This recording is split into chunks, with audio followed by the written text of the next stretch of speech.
शाम नौकरी से वापसी पर बोझल कदमों से घर आया। काम की थकन से पूरा बदन दुख रहा था।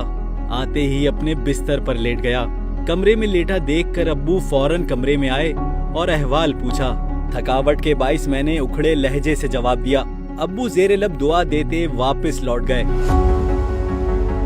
थोड़ी देर बाद कमरे में बेगम आई तो मैंने पूछा, बच्चे कहाँ हैं? बहुत थका हुआ हूँ, अपने जिगर गोशों को देखूंगा तो सारी थकन उतर जाएगी। बेगम फौरन सहन में खेलते नन्हे मुन्ने बच्चों को ले आई, जो आते ही मुझसे लिपट गए। मैं भी बच्चों के चेहरे देखकर अपनी सारी थकन भूल बैठा। अपनी शफकत पदरी उन पर निछावर करने लगा।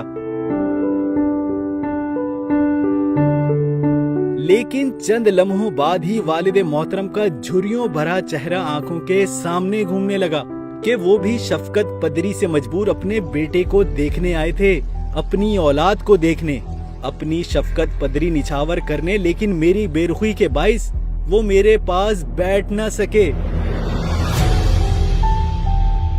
इतना सोचते ही मेरी आंखों के सामने अंधेरा छाने लगा। दम सीने में घुटता महसूस होने लगा। बच्चों को छोड़ा और दौड़ता हुआ वालिदे मोहतरम के कमरे में जा पहुंचा, जो अपनी चारपाई पर लेटे न जाने किन सोचों में गुम छत को देखे जा रहे थे। मैं उनकी चारपाई पर उनके कदमों में जा बैठा और उनकी टांगे दबाने लगा। अब्बू फौरन उठे और मुझे सीने से लगा लिया। ना जाने क्यों हम बाप बेटा फूट फूट कर रोने लगे।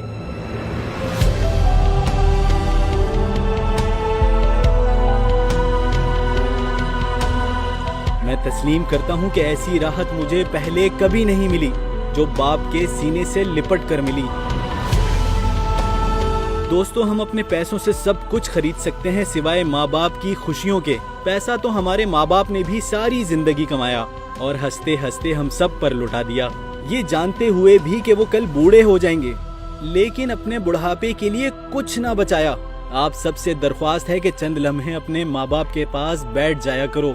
उनसे दुख सुख की बातें शफकत के साथ कर लिया करो। यकीन करो, दुनिया और आखिरत में फलाह पा जाओगे। इस तहरीर को इतना शेयर करें जितना अपने वालिदैन से प्यार करते हैं। जज़ाकल्लाहु खैर।